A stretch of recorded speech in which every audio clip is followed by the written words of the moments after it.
mayong udto kanatong tanan. Marcos 16:15. At sinabi ni Jesus sa kanila, "Humayo kayo sa buong mundo at ipangaral ang magandang balita sa lahat ng tao." Kaya kapatid, hanggat may time ka pa, share natin ang salita ng Diyos habang nandito po tayo sa mundo. Mayong udto kanatong tanan. Aniya kami karon sayo sa kauson. Kasir sa pulong sa Ginoo sa kamay lang nga panahon. Kung kinsa ka tumamati, salamat sa inyo. Nagapalabot ingon pa ni Apostol Marcos, panglakaw kamos ti buok nasod iwalin ninyong maayong balita. Ingon pa ni Apostol Pablo, dili ko ikaulaw ang maayong balita. Ani ako karon mag-share gamay lang sa pulong sa Ginoo. Tinawat lang unta nga magapamati kamo sa gamay lang nga panahon. Isa ang pulong sa Ginoo ari diri karon mabasa sa Biblia. Sulat ni Apostol Pablo sa taga Pilipos. Ingon pa niya diri chapter 3 verse 20. Apan ang atong puloy-anan atoa sa langit og mahinangpunon kitang nagpaabot sa pag-ani sa atong manunubos gikan sa langit.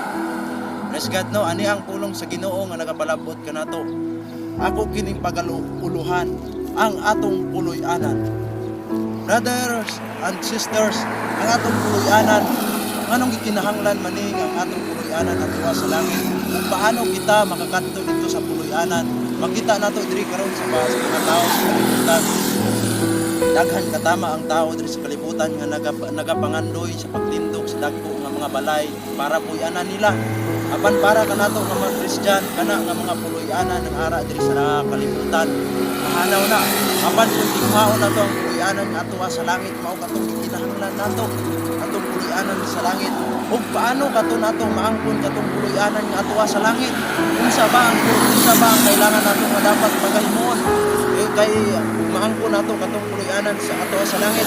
Makita nato kana daghang katama ang mga binting nga ginatinguha sa mga tao sa pagpatindog ni ana daghan bitag-pila katama katuig mahimo nila para mapatindog nila na ang mga building. Apan brother and sister kana mahanaw lang na. Ingon pa ni Malakyas nga sanglit nga pagatunawon man ang tibuok utang sa kalibutan diin ka man ako. Paano kita diri magbato sa kalibutan bisan magpatindog pagdagko katama nga mga balay diri sa kalibutan.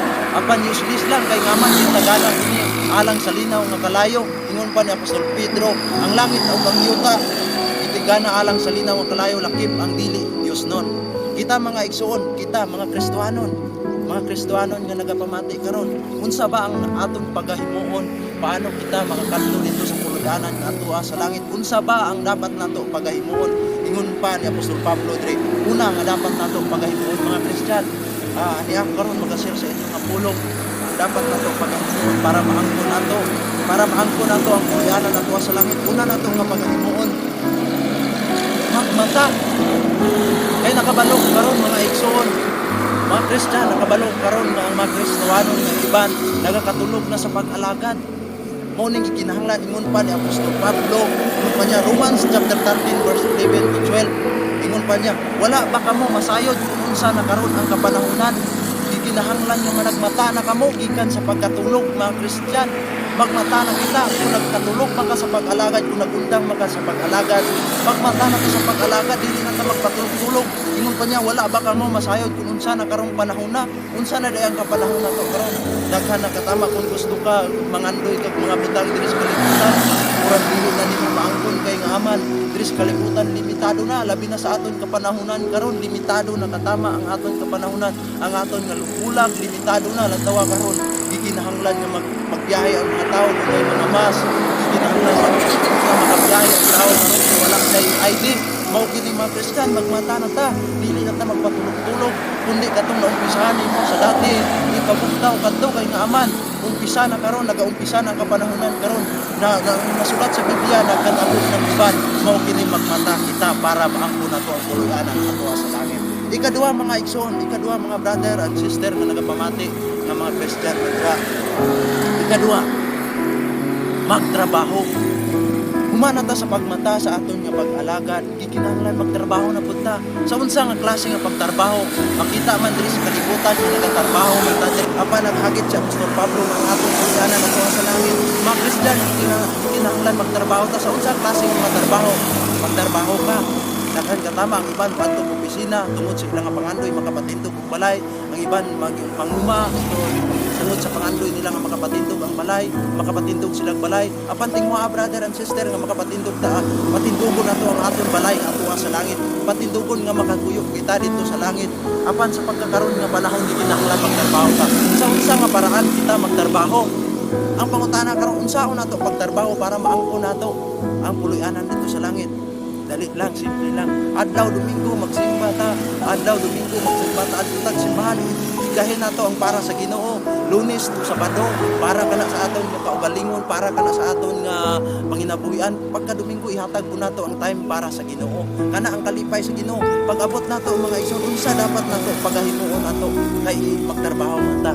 Kita mga brothers and sisters, ang pagtrabaho nato sa kalibutan, ang pagtrabaho nato para sa mundo, para malipay lang ang Ginoo. Trabaho mga lagad ta sa Ginoo, himuon nato ang pag-alagad sa panahon magpasalamat ta sa panahon mag-ampo ta para sa Ginoo, sa panahon magdaig ta para sa Ginoo. Kana ang kalipay sa Ginoo, kana ang pagtrabaho para maangkon nimo, para maangkon nimo katong puloy-anan ato sa langit. Last, brother and sister, last para maangkon nato ang puloy-anan ato sa langit, gikinahanglan nga maglahutay.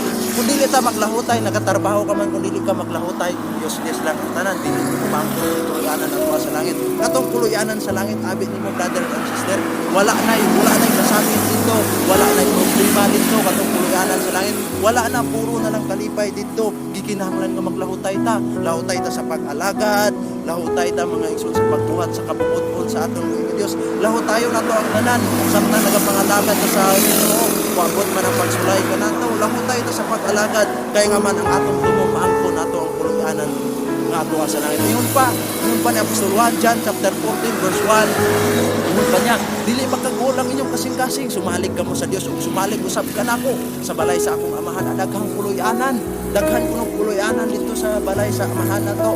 Makita nato kung kana, nakita ninyo nga daghan katama nga mga kwarto, daghan katama nga kwarto ginapatindog sa pagkatawa, patindog sa aton nga gobyerno diri, daghan katama nga kwarto. Apan ang aton Dios nagsaad ang aton Dios nga daghan ang kwarto nga gihandang para kadto kanimo nga magalahutay ka, para kadto kanako nga nagalahutay ka. Abit ninyo brother and sister, mabasa nimo sa Revelation chapter 21 verse 16, mabasa ni mudra katong puloy-anan nato, kwadrado kato, limitado lang maka-star sa to. Kung ikaw karon nagapadayon sa pag-alagad kato, maangko nimo to, makita nimo dito walay tao nga makapatindog diri sa balay nga lunlun bulawan, pero ang Dios nagapatindog balay diri puro bulawan atuwa sa langit. Paano nimo maangkon? Paano nako maangkon? Lahutay ta sa pag-alagad, bisan may pagsulay, padayon sa pag-alagad, luyo sa kasakit nga aton maguman. Tunay kalipay mawala sa katapusan. Salamat brother and sister sa nagapamati karon. Kung nadasig man kamo, iwali ko ninyo ang mayong balita.